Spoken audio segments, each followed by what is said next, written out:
Assalamualaikum dan salam sejahtera. Anda sedang menonton Agenda Awani secara langsung dari Studio Awani Bukit Kewangan Kuala Lumpur. Dan hari ini mungkin pertama kali dalam sejarah seorang Perdana Menteri Britain buat dua penggal berturut-turut mengunjungi Malaysia. Setelah beberapa tahun lalu, Perdana Menteri David Cameron hari ini berada di Malaysia untuk selama lebih kurang 7 ke 8 jam, dan beliau diiringi oleh kumpulan-kumpulan industri, kumpulan-kumpulan juga pentadbir, termasuklah beberapa menteri. Dan saya pada pagi tadi terima kasih kepada undangan kumpulan industri kerajaan Malaysia bagi teknologi tinggi ataupun MITE berada dalam satu meja bulat, dan oleh itu saya menarik keluar daripada malam ini sebenarnya ada acara di Symphony Lake membabitkan hubungan dua hala di antara wakil-wakil Malaysia dan juga wakil-wakil Britain bersama dengan Perdana Menteri mereka. Tetapi Datuk Dr. Muhammad Yusof Sulaiman, Presiden dan Ketua Pegawai Eksekutif MITE meluangkan masa untuk kita menjambatankan apa yang sedang dibincangkan dalam kumpulan-kumpulan kecil ini dan sebagainya dengan kesedaran di luar bagi masyarakat. Dan tadi dalam meja bulat itu yang dipengerusikan oleh Pusuruhjaya Tinggi Britain ke Malaysia itu, diskusinya walaupun di antara menteri dengan menteri dan mereka yang berada di tepi-tepi menteri misalnya, tetapi banyak yang dikeluarkan itu sebenarnya bagi saya adalah inovasi baru dalam hubungan di antara Britain dan Malaysia. Kita tahu memang sudah lama hubungan ini wujud, tetapi dalam meja bulat tadi difokuskan kepada bagaimana sains dan inovasi boleh membawa kepada secara bersama meningkatkan kemakmuran. Dan saya dengar tadi Datuk Dr. Muhammad Yusof cakap tentang teknologi komposit, bahan dan sebagainya. Jadi kalau Datuk Doktor boleh berikan dalam perspektif itu, kerana saya rasa MITE sendiri mengotai beberapa inisiatif spesifik dalam hal ini. Ya. Terima kasih Kamarul. Aktiviti yang sedang kita jalankan bersama antara pihak British dengan Malaysia ialah satu program yang dipanggil Newton Funding. Okay. Dan ini merupakan satu kerjasama yang berteraskan kewangan sama rata. Jadi bukan kita sebagai penerima aid ataupun sebagainya, ia satu perkongsian daripada segi kewangan dan juga ini sama rata. Jadi apa yang telah kita lakukan ialah menempatkan Malaysia di antara 15 negara yang sedang bekerjasama dengan Britain untuk menyelesaikan ataupun isu semasa yang mungkin kita sedang hadapi ataupun untuk menciptakan peluang-peluang baru di segi perniagaan dalam bidang teknologi dan sains. Jadi program ni sekarang kita namakan Newton Ungku Omar Funding, yang bertemakan urbanization and climate change. Jadi di sini kita akan menggemblengkan kedua-dua kepakaran daripada Malaysia dan United Kingdom untuk menyelesaikan masalah yang berkaitan dengan kedua-dua ini dan melihat manakah terletaknya peluang-peluang perniagaan untuk industri kita seterusnya. Datuk, saya difahamkan tadi dana diberikan sama banyak oleh kerajaan Malaysia dan juga kerajaan UK, tapi yang lebih penting lagi saiznya itu terbesar di Asia Tenggara dalam kerjasama seumpamanya, dan mungkin yang kedua atau ketiga terbesar selepas negara gergasi seperti China dan India misalnya. Ya. Ini berkaitan dengan respons daripada penyelidik-penyelidik researchers kita di Malaysia dan juga pihak industri. Jadi saiz kewangan itu bergantung kepada respons kita, dan banyak yang kita panggil call untuk papers untuk skim-skim kewangan ni yang paling ramai sekali yang minta penyelidik Malaysia. Jadi dengan secara langsung pihak British menyediakan saiz kewangan yang lebih besar untuk jutaan pound ni. Ya, saya. Ya. Dalam konteks itu, kalau kita nak ambil peluang, mungkin yang perlu berubah dulu adalah minda ataupun mindset itu, kerana cara kita melihat UK tidak hanya lagi sebagai mereka berada di depan kita di belakang, tapi dalam sebahagian hal dan juga industri kita sama tinggi dan duduk sama rendah, ataupun mungkin kita ada mendahului berbanding mereka. Pandangan Datuk dalam hal ini? Bila kita lihat pada pembangunan industri, rantaian nilai ini tak satu negara pun boleh komplitkan sebagainya. Jadi ada niche area untuk tiap-tiap negara dia yang boleh fokus dan untuk membangunkan bahagian yang itu. Jadi kita lihat dalam bidang aeroangkasa, kita tak buat semuanya dan Britain pun tak buat semuanya. Tapi dalam pembuatan parts and components composite, Malaysia mempunyai niche di situ, dan katakan industri di UK seperti BAE System, dia akan buat sistem part of the aircraft. Jadi kita nampak ada complementarity dalam apa bidang yang kita buat, dan itu akan merupakan satu advantage lah antara UK dengan Malaysia untuk bekerjasama. Tadi sebelum kita pergi rehat, Datuk, saya dengar pendapat dari Dyson. Dan Dyson ni adalah syarikat UK yang dimulakan oleh Lord Dyson, dan mereka mendahului dalam bidang mereka, robot automatik untuk mencuci lantai lah sebagainya. Mereka menutup pembuatan di Wiltshire, saya rasa, di UK, dan membawanya ke Malaysia dan Singapura. Tapi tadi, buat pertama kali saya dengar, tidak lagi kita hanya mengeluar ataupun menjadi tempat manufacturing, pembuatan, tetapi jurutera-jurutera kita kini komposisi besar. Kalau Datuk boleh kongsikan itu? Betul, Kamarul, I think ini satu pembaruan yang baik. Maknanya Malaysia bukan dilihat sebagai satu destinasi untuk pembuatan saja, tapi untuk juga dicongkil bakat-bakat dan idea dan kompetensi kita. Kita dengar tadi daripada Dyson, daripada 800 R&D engineers dia, setengah padanya adalah Malaysian. Jadi ini menunjukkan bahawa Malaysia berjaya menghasilkan engineer yang setaraf dunia untuk bekerja di syarikat seperti Dyson ni. Jadi pada kita ini satu kejayaan yang baik, dan saya rasa ini akan membuka mata dunia bahawa Malaysia mempunyai kepakaran yang boleh digunakan untuk high value punya production. Datuk, kadang-kadang kita ni berbicara kalau generasi muda tak masuk, tak terasi untuk kita menuju ke depan.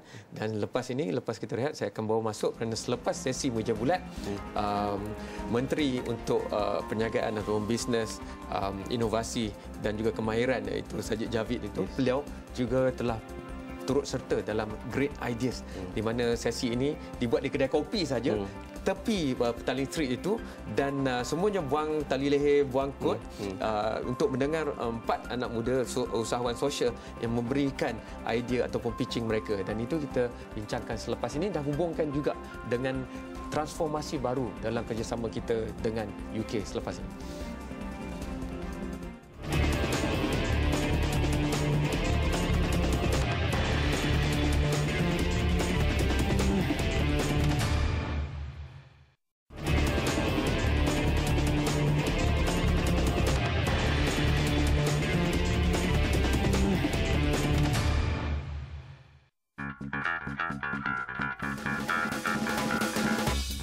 If we can teach people to be more sustainable and to be economically savvy, I think that's the way to go.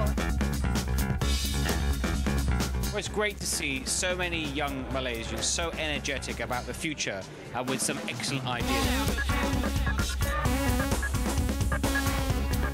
Malaysia is a very young society, so it's very important that we start listening to the age group between, starting from maybe, kids have opinions now, right? So 14 and above. Working with the community that is, I think, focused around the same area, right, is to stop young children from working instead to allow them to go to school. Yeah, I think that's a very honourable cause for us to participate. We are privileged and lucky to be the medium to communicate. I think Malaysia's young generation is very encouraging, and you're very lucky to have it. Oh my God, that's so awesome!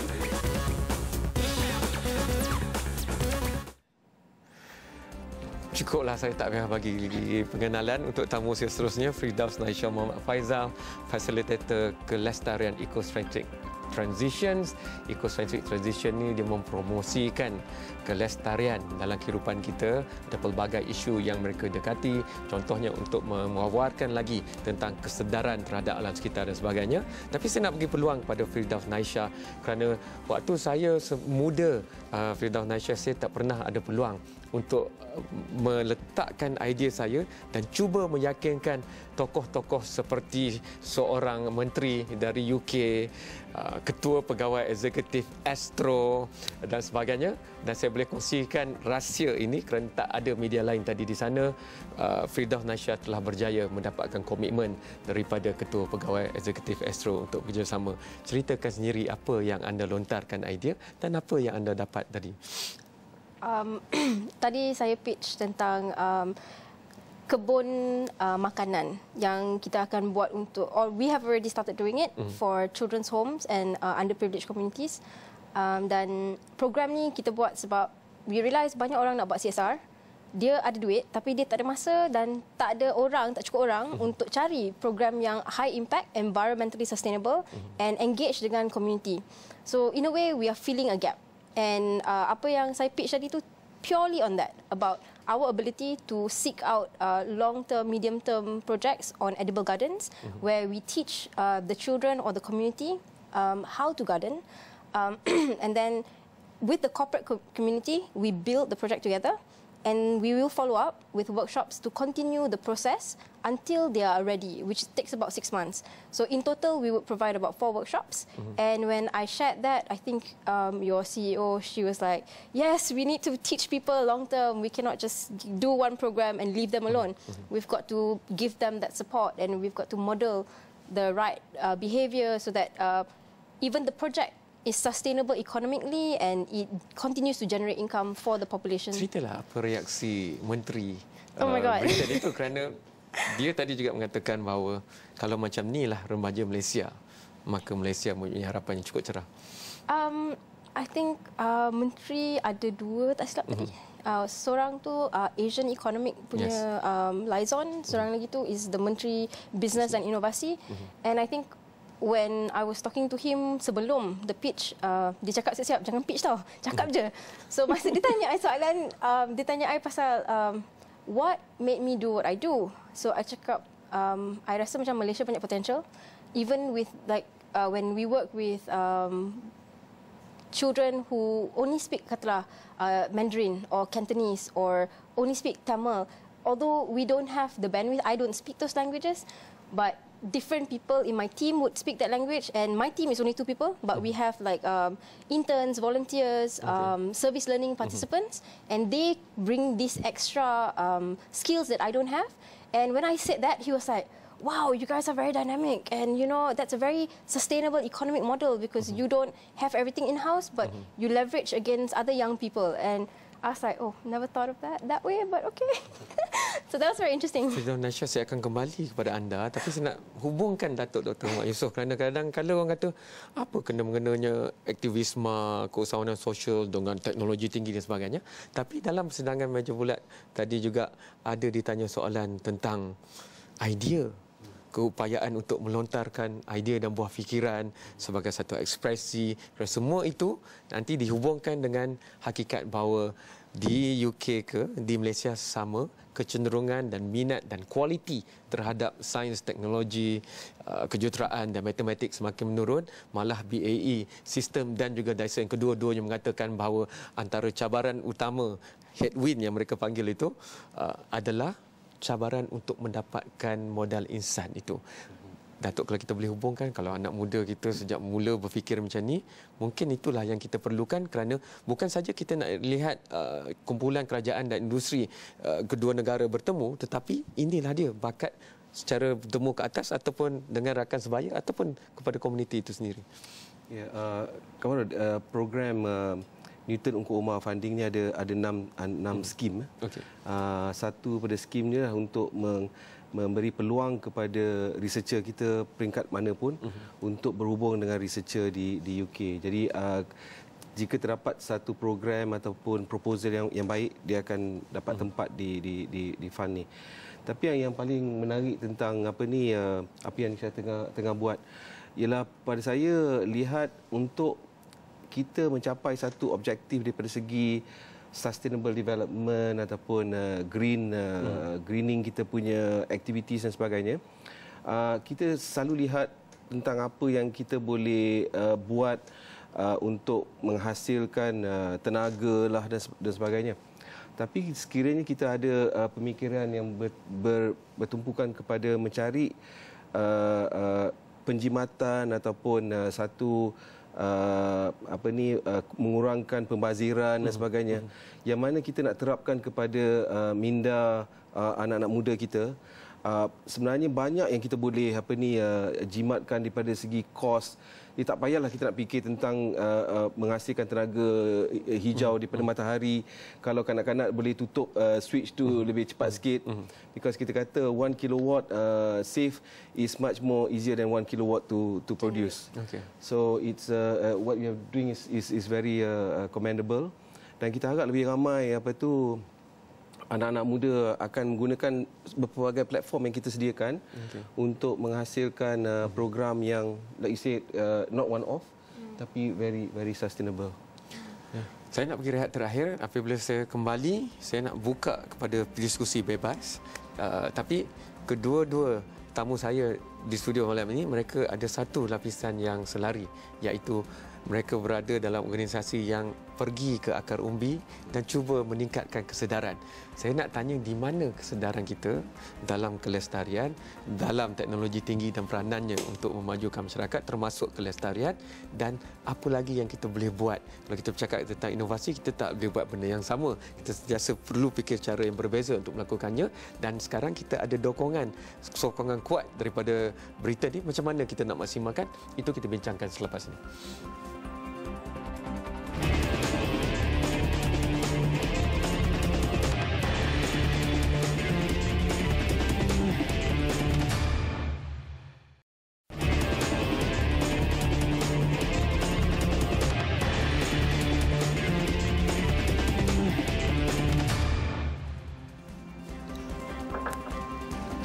Anda masih menonton Agenda Awani. Saya tinggal sedikit saja masa sempena kunjungan kontingen saya letakkan tarikh itu kepada kumpulan yang diketuai oleh Perdana Menteri Britain ke Malaysia. Ada beberapa siri diskusi yang biasanya dilakukan dan saya menyertai dua daripada hari ini, dan dua-dua wakil daripada dua-dua sesi itu ada bersama saya.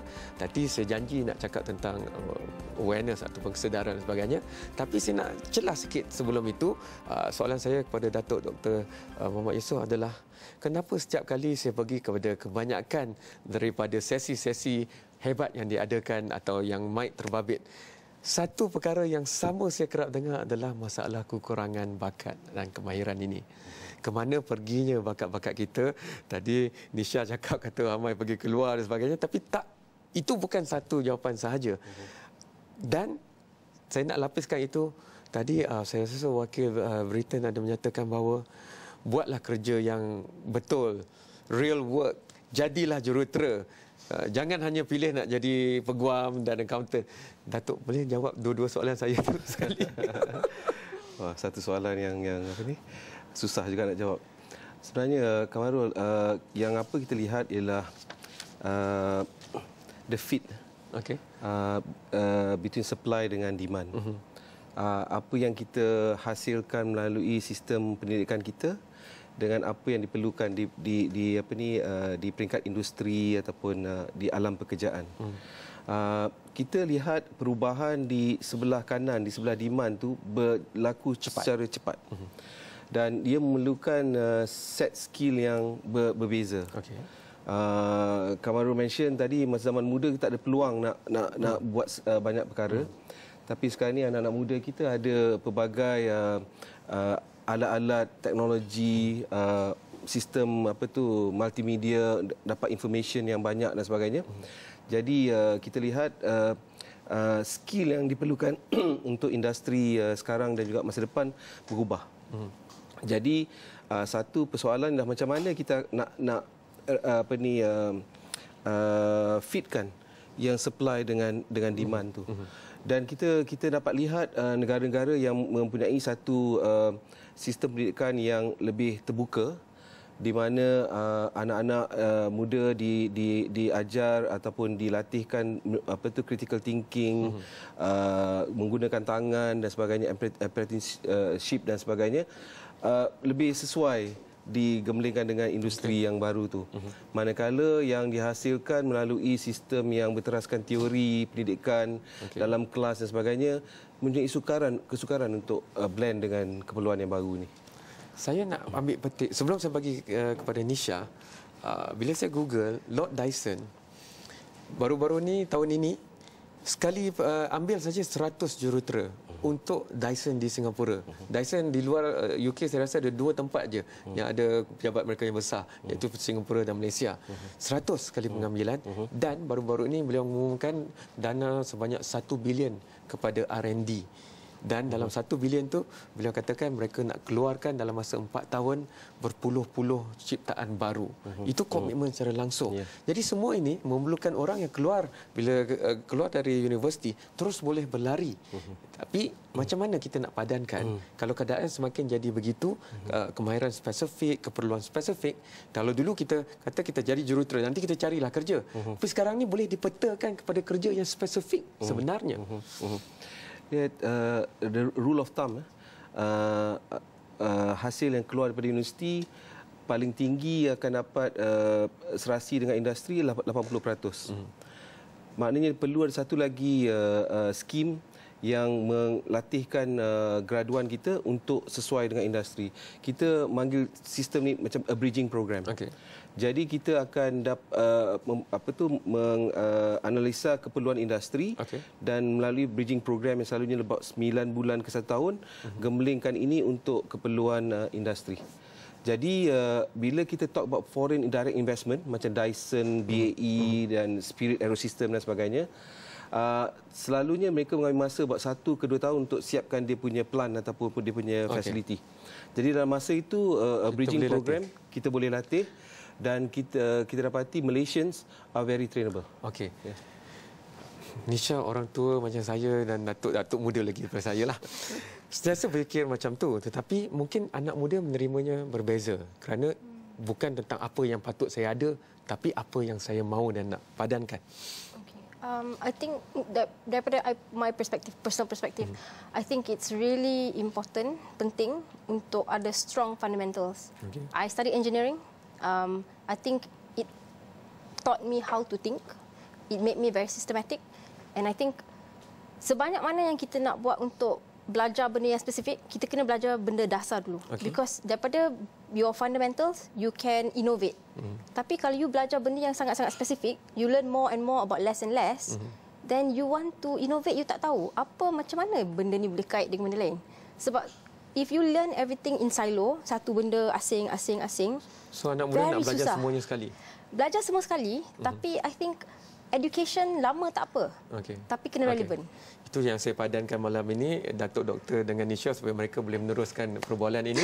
Saya mungkin terpaksa menumpukan pada perkara-perkara lain. Besok besar kemungkinan kebanyakan perkara di Astro Awani akan berkisar tentang MH370 dan sama ada apa yang kita temui di Pulau Reunion itu adalah cebisan daripada MH370. Itu memerlukan garapan teknologi, bagaimana kita nak tahu nilai bahan itu, bagaimana kita nak identifikasi dan sebagainya. Dan insya-Allah teruskan bersama Astro Awani sama ada di udara maupun di dalam talian dan hantarkan pandangan anda sendiri kepada pelbagai platform yang Awani ada, termasuklah muat turun aplikasi Mudah Alih iOS dan Android supaya anda boleh memberikan pandangan dan menonton secara langsung di gadget Mudah Alih kegemaran anda. Sekian, selamat malam, terima kasih dan jumpa lagi.